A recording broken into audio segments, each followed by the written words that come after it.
Welcome to the Merging Life and Money Show with your host, Marie-Jo Cesar, the live show and podcast dedicated to helping professional women achieve financial wellness by merging the emotional and practical sides of money. I am your host, as I mentioned, Marie-Jo Cesar, and I am thrilled to bring you an extraordinary seasoned professional, a master of the real estate investing universe, Kevin Emosh. Okay, Kevin, I hope I said your name right. You got Kevin's it, MJ. journey Great job. is one of exceptional resolve and impressive achievements. He's not just a successful real estate investor and private money lender, but also a decorated U.S. Army veteran, serving for more, I think, 4 years before pursuing and earning his finance degree. Thanks for your service, Kevin. But Kevin's learning did not stop at the classroom.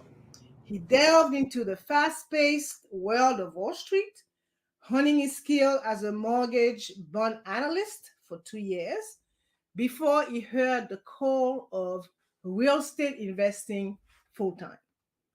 With a record of over 2,200 transactions as a buyer, seller, or private money lender, Kevin's expertise is undoubted. At present, he manages multiple mortgage funds amounting to an impressive figure of over $750 million in closed loans.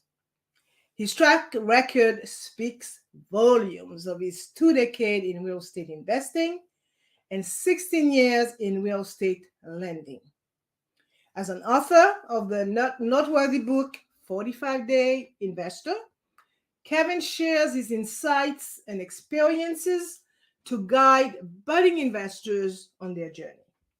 He is also a well-respected figure in the industry, regularly speaking at events and quoted in high-profile publications such as the Las Vegas Review-Journal, the Denver Post, Yahoo Real Estate, Denver Business Journal, Forbes, and many others. So in today's episode, titled Passive Real Estate Investing, we'll dive deep into Kevin's vast knowledge pool and unravel how passive investments in real estate can reap substantial benefits. So get ready for an enlightening discussion, rich with insights and first-hand experiences that will undoubtedly help you better navigate your own financial journey in the realm of real estate. As I mentioned, Kevin's journey is a testament to his relentless pursuit of excellence and a desire to create wealth through smart investing. Now it's time to explore the depth of his wisdom and gain some priceless insight. So this is your opportunity, listeners, to learn from one of the industry's most respected figures, Kevin Emosh. Only on this episode of the Merging Life and Money Show with Marie-Jo Cesar. So sit back, relax, grab a pen and notebook, and get ready to take some notes. Our conversation today will revolve around 3 points: passive real estate investing, creative real estate financing, and real estate lending fund. So our first topic is one that is intriguing to many, but understood by few: passive real estate investing. Kevin, let's dive right into this. Can you explain what passive real estate investing is and why it's a good strategy for someone looking to invest in real estate? Yes, I would be happy to, MJ. And I must say, that was the best introduction that I've ever received. So kudos to you. Thank you so much for having me on. I am super excited to start dropping some nuggets on your listeners. So you said grab a notepad and a pen, and I couldn't agree more. I'm going to do everything I can to add some value here. Your question to me was, what is passive investing? So when I'm on stage, let's say, and I'm in front of a room, and usually these are real estate investors because that's what I do. I might ask the room, okay, how many of you in here have a rental property in your portfolio? And I'll throw my hand in the air. And I would say 70, maybe 80% of the room, we see hands go flying in the air. And I say, fantastic. Leave those hands up if those rental properties are a passive investment for you. Without question, without exception, 100% of the time, all the hands come down. See, we think about real estate investing and creating wealth, and real estate investing will do that. Absolutely. In fact, I think real estate investing and owning real assets, real properties, is the number one surest way to become rich, wealthy. But it's not passive. It's just not. It takes work. So you have to manage the tenants, you have to manage the construction, you have to manage the repairs. Even if you have a property manager, you have to manage the manager. So when I think of passive investing, MJ, I'm thinking of what investment can I be in where I could be on the beach, maybe in your hometown, drinking a frozen cocktail and not worrying about anything at all. That money just keeps on coming in. I don't have to go deposit a check. I don't have to answer my phone. I don't have to check on a tenant. I don't get any phone calls. That's passive investing. When we think of wealth, we think of being able to do what you want, when you want, with who you want. Passive income creates that. Okay. I guess there's passive and passive, right? All depends how you. So we could talk about some of the specific strategies on how to create a real estate investment that's passive. Would you like me to go into that? Not necessarily, because usually, and the way that you framed it was great. It's not passive because you still have to manage it. You still have to maintain it. Right. But there are ways to use real estate and invest passively. You just need to have somebody else do your work for you. It's leveraging.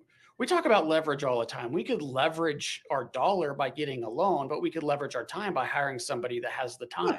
We could leverage knowledge. Totally. Yeah. In the realm of investment, right? When you said, okay, I use a passive investment approach as opposed to an active one, that's quite different from what passive mean in the realm of real estate investing. That's what I mean. Yeah, no, and you're right. Yeah. And that's why I started when you asked me the question with a story about people in the crowd raising their hands, because so many people were taught that buy real estate because you'll get rental income and it'll be passive for you. But you've had some rental properties. It's a great investment. It's always great when you go and check to see if your real estate manager is doing their job. And at the first of each month, you go and check your account balance. Oh, yeah, it's here. That's a great feeling, right? Right. So I'm with you there. I have a second question for you. What are some of the key things to look for when pursuing a passive real estate investing strategy? Yeah, so let's get into that, because when I say you have to leverage someone's time to become passive, that's absolutely true. So now we're talking about relying on somebody else. Now we got to make sure that we're dealing with the right people. So there's two types of truly passive real estate investments, and there's debt and there's equity.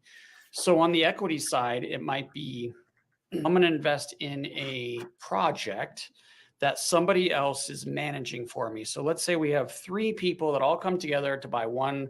Let's just use a real simple example. One rental home, like a single family home that we're going to rent out to people that want to rent there for long term, like year or lease or longer. 3 people come together to buy that one property. If one of those people are designated as the manager, maybe they get a little extra fee, maybe they get a bigger piece of the pie, however we cut it up, to compensate them for their time for managing it. But that means don't call me for anything. You're the manager, you handle it. So that's what I would consider equity passive investment. So I physically own a piece of the real estate. That real estate deal, there's 3 of us, we each own 1/3, or however we chop that up. That means I'm participating in the ups and the downs. So if there's a down market and things aren't going so well, I might lose a little bit of money. I might not make as much as I was expecting. But in a typical environment or a good environment, then I would make more money because the property value is going up, the cash flow is going up, we're getting some tax benefits, all of those things that you would get if you own the property all by yourself. Now, the other passive investment is debt, which would be, okay, I'm going to make a loan to somebody that wants to buy that single family rental home. So now I don't own the property, right? I am the lender on the property. So I have a lien position to protect my asset, protect my investment. But now I really don't have to worry about any of the work because I don't own it. Every month I get my payment just like you would pay your mortgage on your home as a lender. So we're really talking about becoming a bank here. And the reason I like that, you're not going to get the big upside. If it's a great market and the house goes up in value, you don't get any of that benefit, right? The owners of the home get that benefit. Mm-hmm. But the debt investment is really passive and it's very safe because who gets paid first if there's a problem? It's always the lien holders. Yep. So you potentially might be giving up a little bit of your return, but then you could really be on the beach drinking that cocktail and not have too much to worry about, right? Particularly when there's market fluctuations. You don't want to have to be wondering. As you said, you'll be sipping your cocktail on the beach, hassle-free. Yeah, and for us, we're really safe. So when we do a lot of this. So when we make a loan to somebody, we might be at 65 or maybe 70% of that value, the property's value. That way, if there is a market shift or there is a default and it takes us a little while to repossess the property, we have enough spread, we have enough equity, enough room to recapture all of our investment. That's why I'm saying that it really is one of the safest investments you can make, especially in the real estate world. Correct. Yeah. Great. Thanks for that. So how can a beginner get started in passive real estate investing? And what are some of the common pitfalls they should avoid? Yeah, so it depends on what side you're looking at. If you want to get into the equity side because you like the potential of a higher return, those are a little bit harder to find because a lot of those types of investments are reserved for accredited investors only, and they're all private. So they're not allowed to advertise for it. So you won't be driving down the street and see a billboard that says invest in my apartment complex or whatever. You really have to get into the networks and know someone who knows someone kind of thing. So the way you would find those, there is some of that you could find online, and there's some crowdfunding sources. So maybe the listener, if you want to just write down crowdfunding and Google that, you'll see some sites that give you some of these opportunities. But it's really networking. So if you are interested in this type of investment, I would go to where those investors are. So the real estate investment clubs, the conferences, the meetup groups. Meetup is one of my best friends, meetup.com, because you really can meet a lot of people that are like-minded and can help you through your career. So those are all great places to find, actually, great places to find the equity investment. The debt investment is very similar, except for it's a little bit more regulated. So you could find some of this stuff online and through advertisements and that kind of thing, because there's a lot of operators out there with mortgage funds. So for us, for example, we have a public mortgage fund. So we would put advertising out there. Hey, we're giving an 8% return in this debt fund. So we're getting accredited and non-accredited investors investing in that, just simply because we went through the process with the Securities and Exchange Commission to get approved to offer that publicly. But that too, the debt side, you could also find those at your networking groups. Let's say you want to loan, you don't want to be a part of a pool. You don't want to be a part of any other investments. You've heard about the Ponzi schemes and the Madoffs and all of those things. So you want to be very safe. If that's the case, and you might want to make an individual loan to an investor and make sure that your name's on that mortgage, your name's on that deed of trust, that gets recorded with the county. So it's public record. And that way it's super transparent and there's no concern with someone running off with the investment. But to do that, you need to find the borrower, of course. And so again, you would find those at your investment clubs, or there's some online forums and online stuff. Bigger Pockets is a fantastic resource for this kind of thing. Biggerpockets.com. Yeah, that's great, because that's not something that you could just walk in and say, okay, I want to do some passive real estate investment. It doesn't work quite like that. So that's why I asked the question specifically, because it is something that, anybody who's looking at diversifying their investment portfolio would be quite interested in finding out. So that's good. So now that you explained that stuff, what are some success stories you've experienced? I love this. I love this question. And I haven't really gotten this one very much in the podcast that I've been doing. I get notes and letters pretty regularly from investors that just thanking them for changing their life. So the success stories is I was able to retire 3 years earlier than I was expecting because I have this income I can count on. And I started getting these testimonials like on the phone or an email. And so I put together a little testimonial video like any entrepreneur would, right? And it's just so touching to hear what the stories of some of our clients and what they've been able to do because they know that they have something that they can count on. But on the flip side, we take the money in and we loan it out to investors that fix and flip houses. Gosh, we're changing lives on that side of the business too. To give you an example, I had I can't remember what his name was right now. I know his last name started with an E, but I can't remember what his name was. But he came to one of our events, learned how to do this deal, borrowed money from us. And he went from owning no properties to almost 20. And he totally quit his job, became a full-time real estate investor. He's a multimillionaire now. So those are the types of stories that I just love.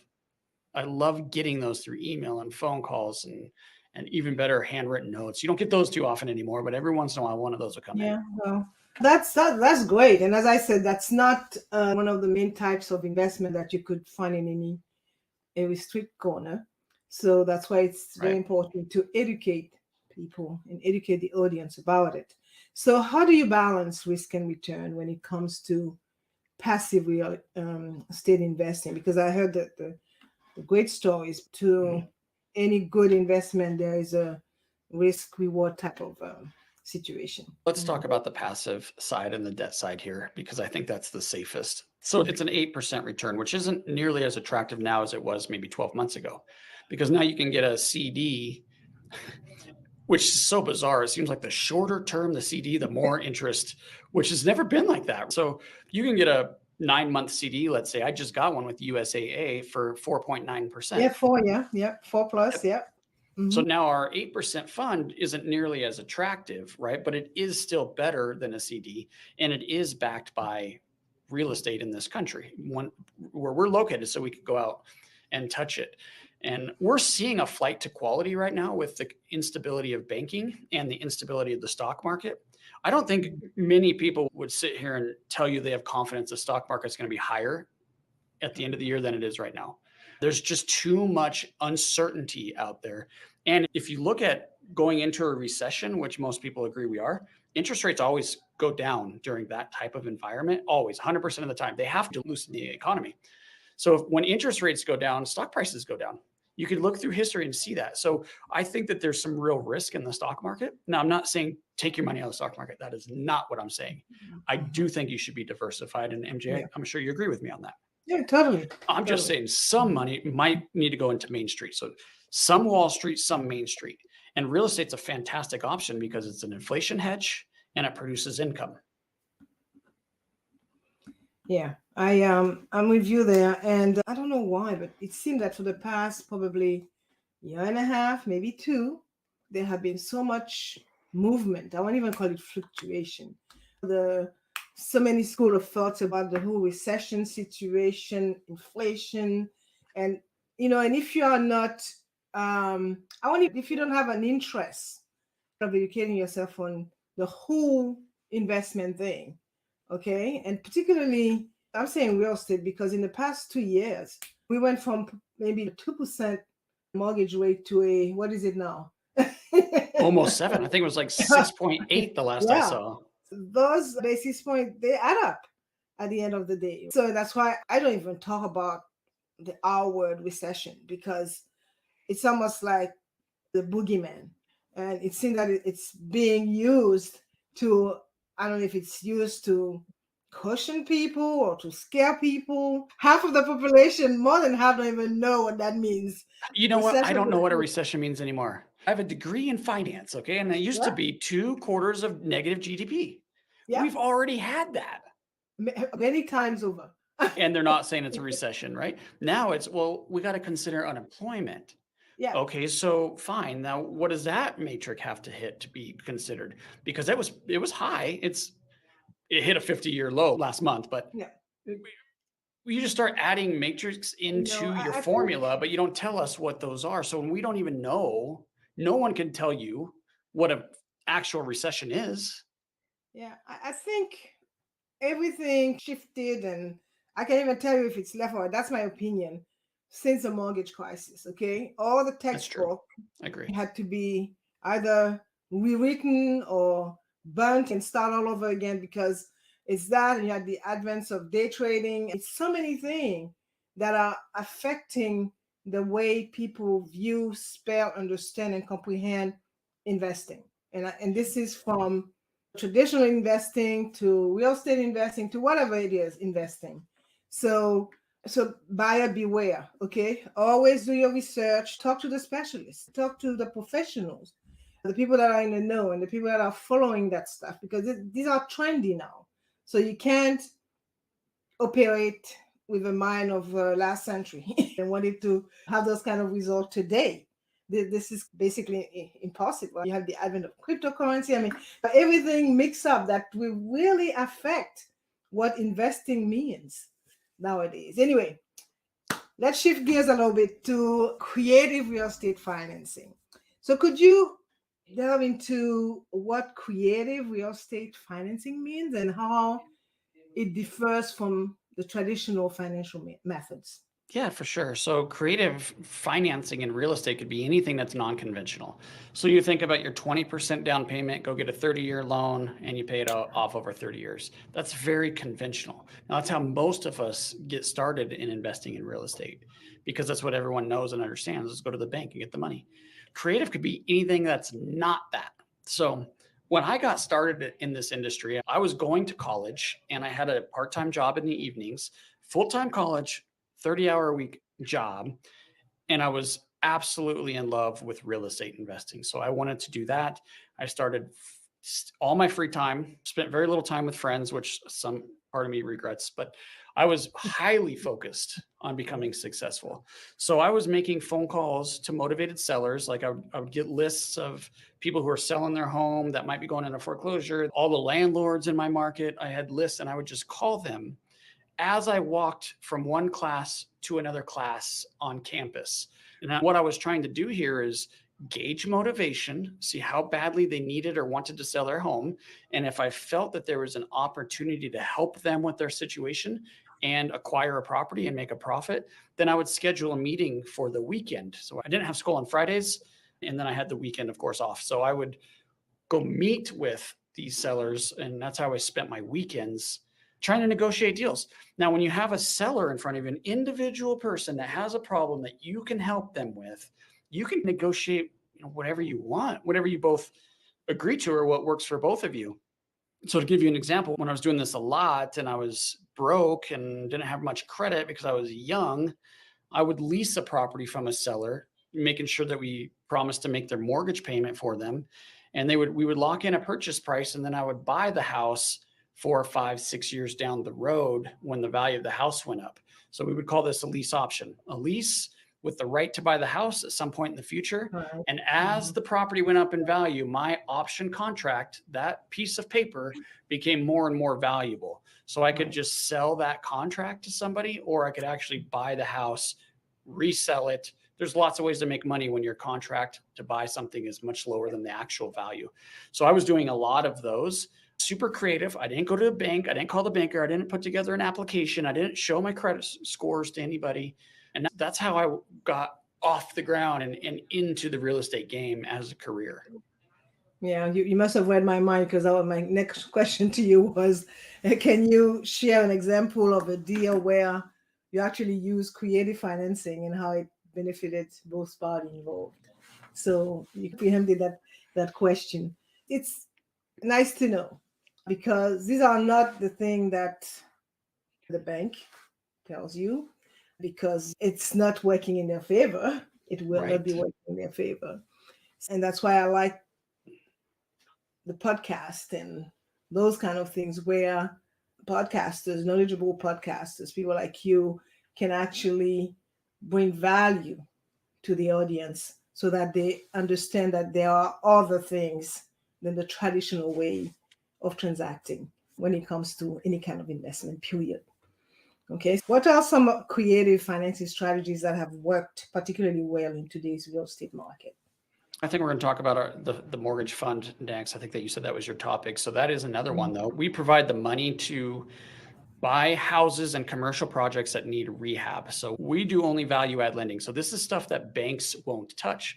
And the reason for that is because these properties, in most cases, are not habitable on the residential side.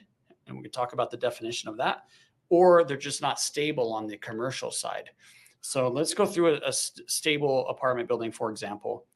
A lot of banks are going to have a pretty high threshold for number of tenants occupying the building before they will want to lend on it. So let's say it's 90, 91, 92% occupied, or it doesn't qualify for a bank loan. But we know that with some remodel, some rehab in the units, and maybe adjusting the rent prices, usually it's down a little bit, we could attract good quality tenants and fill that property up and make it bankable. So in order for that project to be successful, we need to bring in some private money or some cash to buy it, remodel the units, get it stable, and then it's bankable. At that point, we could refinance it and pay off the private lender or the partners or whoever it is. So that's one, not as, but still a creative financing strategy to reposition an asset. Now, on the residential side, habitability is a real thing.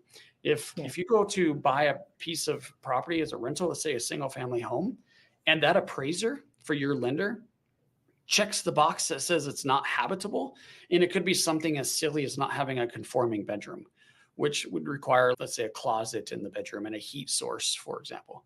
If it doesn't have something like that, it's going to be non-conforming. And even though you could live there and it's totally safe, it wouldn't qualify for a bank loan. So some type of financing to come in, get that property where it's going to be bankable, put the closet in, run a heat line, whatever it is to make that bedroom habitable or conforming, then the property's habitable, and then you could finance it. So we do a lot of financing like that. But I've seen times where the owner or the buyer of the property will let the owner carry the loan for them just so that they can get the property into a bankable position, and then they go get their bank loan. So let's say I do an option contract on a property. I have 6 months to buy it. It has to be bought at this set price. I have 6 months. Now I got to get that property into a position where it's habitable. And the owners a lot of times will be on board with that. So that's a way to get in without using private money or partners or cash. A little riskier because you're not on title, but I'm just going off here, MJ, on tangents about different ideas that are in my head as we're going. But the universe is like anything you want, as long as you create your mind, you can do it. Real estate creates that. Yeah, that's good to know, because for most it's probably their largest investment ever, and they want to be very cautious. And of course, they are not necessarily knowledgeable in the various flavors of real estate investment that are out here. So it is important.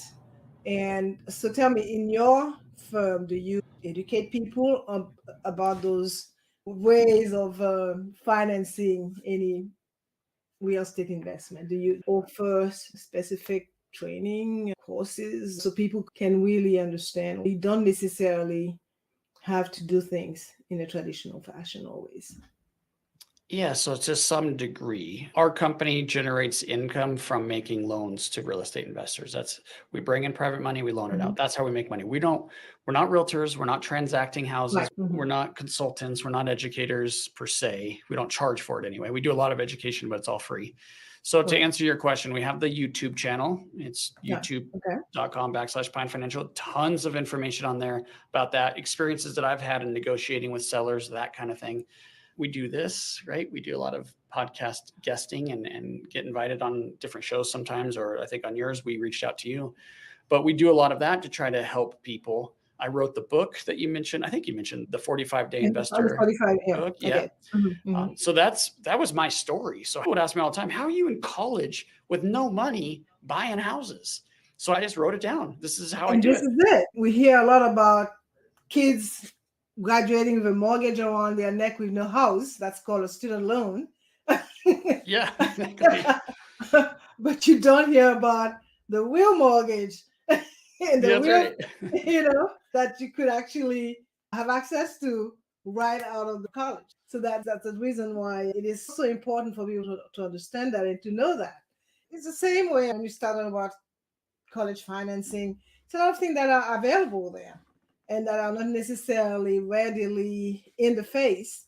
And so unless you know about it, unless you do your research, or you wouldn't know that. And then you end up with a situation after in your early to mid-20s where this is it.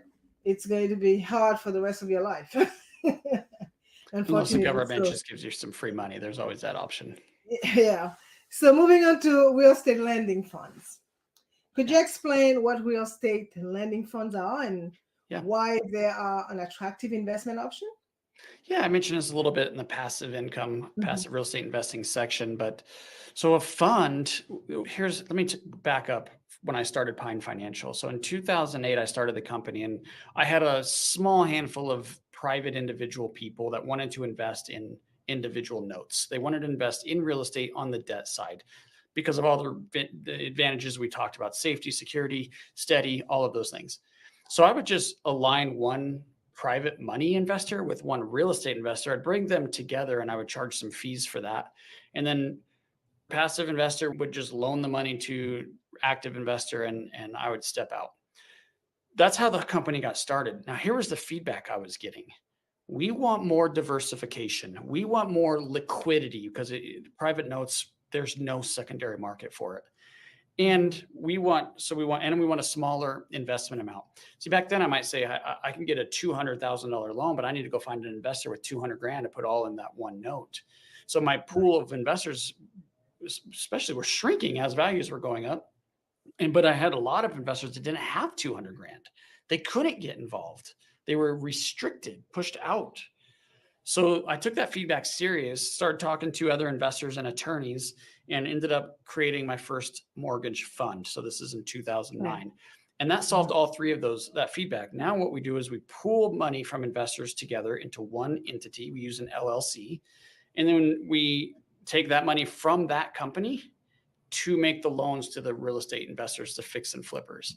Now the benefits of this: truly passive, diversified over a lot of different loans. So if one person stops paying, we still have income coming in and we could pay our investors. And then it's liquid. There's enough loans coming and going. Everything we do is short term. So if someone pays a loan back, it creates some liquidity and we're able to use that to pay investors back if they want their money back out of the fund. So I was really able to accomplish all three with just that very first mortgage fund. Now, I screwed that first one up, MJ. I'm not going to lie to you. I did not do that one, but you learn as you go, right? Yeah, absolutely. Yeah. So I created Exactly. Yeah. So I created a second one. I got a little bit better, created another one. I got a little bit better. And now what we have, I really think we've got it honed in. It's a public fund now, which is a much harder process to get approved. But now I could bring in money from non-accredited investors. So now it opens it up to everybody. And I'm really proud of that. So would you say that it's highly regulated? I think it's highly regulated. It sure feels that way. We have to report to the government twice a year. There's audited financials. They're looking into us. Plus, the state of Colorado knows exactly who we are. Look, when you're in this small of an industry and you're doing transactions, the regulators know who you are. And I, of course, have to be licensed and all that. So, I mean, that's what you sell, right? Trust and confidence. Yeah. So exactly. Yeah. So where do you see this heading in the future? The whole real estate lending funds? I think it's going to blow up because of flight to quality. Look, there's turmoil out there. Like we talked about, people are moving their money out of banks because they don't trust the FDIC, which I disagree with, by the way. The FDIC doesn't have enough insurance to cover all the claims. There's no secret about that. They're about 1.23% of all insurable deposits. It's insane. But I don't think the government would ever allow the banking system to collapse like that. So I think your money is safe in the bank. Do you really think that they ever anticipate that there would be a billionaire of every so many hours or second in a day? But when you have SVB go down and you have all these uninsured deposits, we didn't know what was going to happen to that. Like, think of Roblox. You heard about how much money they had in SVB, right? It was a staggering number. Now, if the government didn't step in and protect those deposits, which according to what is written, they shouldn't have done, that would have created an absolute collapse in the market. My God. Oh, yeah. This would have totally destabilized the whole financial foundation. So they had to step in. So I think your money is safe there, but not everyone agrees with me. I'm getting a lot of feedback that they're just a little bit nervous about that. Well, thank God there aren't tons of people with more than $250,000 in bank. But even with that, it's still very underinsured. So back to our topic here, given the size of the mortgage fund you are managing, what risk management strategy do you use? Yeah, so we have a very strict underwriting guidelines. And as we go through this uncertainty, we're meeting with the leadership team once a month to tighten those guidelines. And without exception, I think with maybe one exception, we've tightened guidelines on every meeting because we just want to get more and more safe. So higher credit score requirements, lower loan to values, more liquidity in the bank, higher profitability when we run the numbers on the transaction. All of these things help keep our clients safe, which in turn keeps us safe. With that said, we do have loss reserves and we have equity that's stacked on top. So we'd have to go through our loss reserves and our equity before it ever would hit our investors. And with all of that said, we're not required to take losses like banks are. We don't have to liquidate. We could hold those properties and just keep them and ride this out. Yeah, that's called peace of mind, I could tell you. And you got to demonstrate it to your customers and potential customers as well, that your house is in good shape. Yep. And that's all in the financials get audited, right? So you see all of that in the public records. So public knowledge, totally.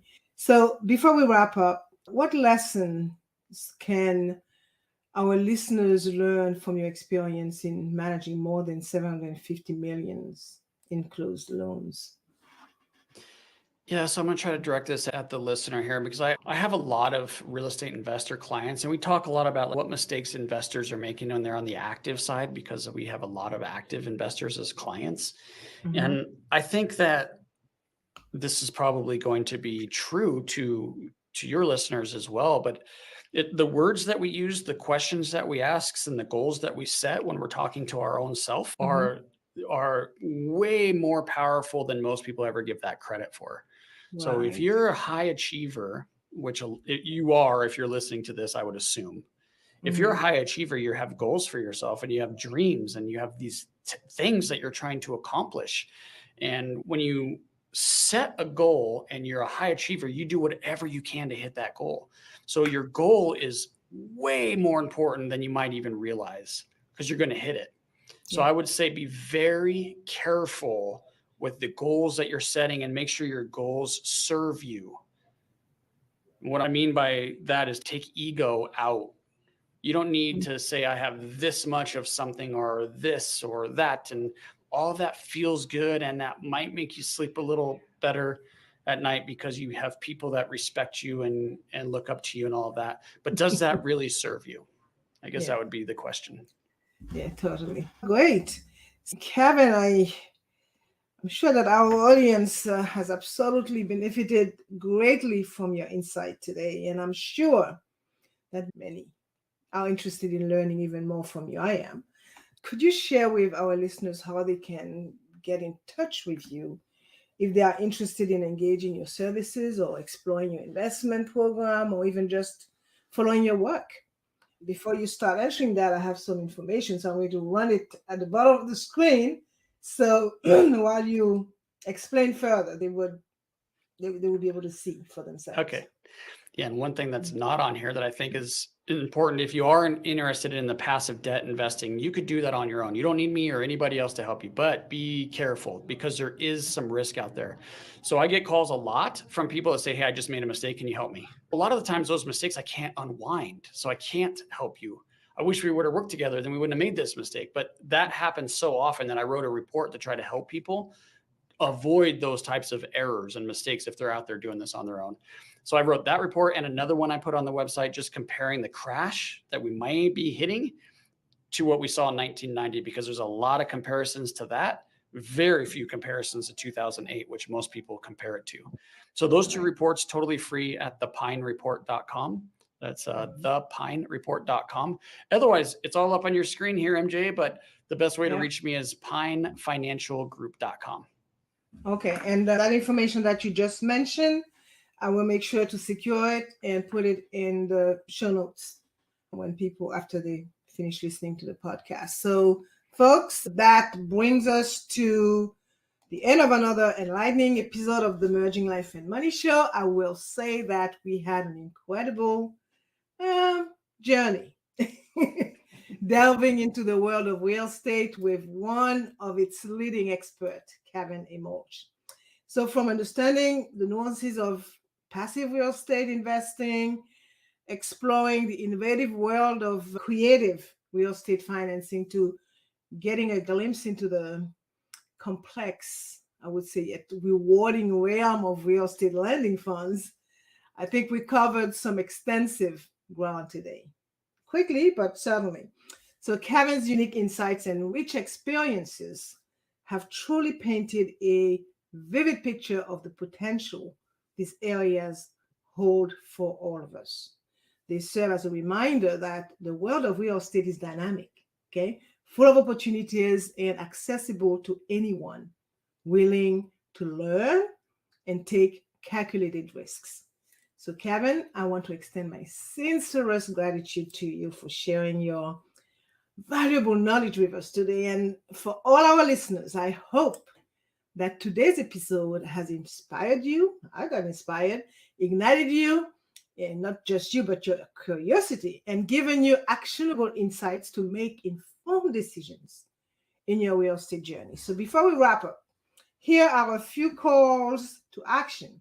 So if Kevin's insight resonated with you, I encourage you to read his book, 45 Days Investor. I have not read it, but I'm sure that it is a wealth of knowledge that could well be the roadmap you need for your investment journey. So don't forget to follow Kevin on his social media channels.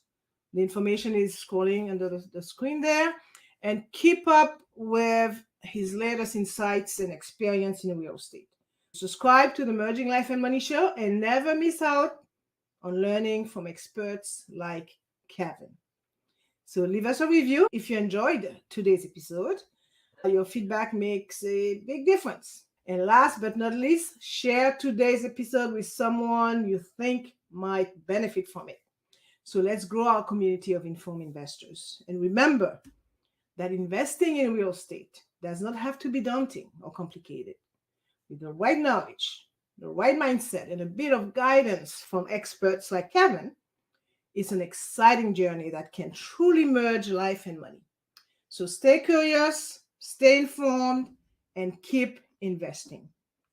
Thank you once again for tuning in, and I look forward to bringing you more insightful conversations covering a wide range of financial wellness topics in our upcoming episodes. I will see you next week, Thursday, at 7 p.m. Pacific Time, 8 p.m. Mountain Time, 9 p.m. Central Time, 10 p.m. Eastern Time, 11 p.m. Atlantic Time, and noon Friday, Brisbane, Australia time for my Australian friend. I am your host, Marie-Jo César. I will be back again next week. Until then, continue merging life and money. Bye for now.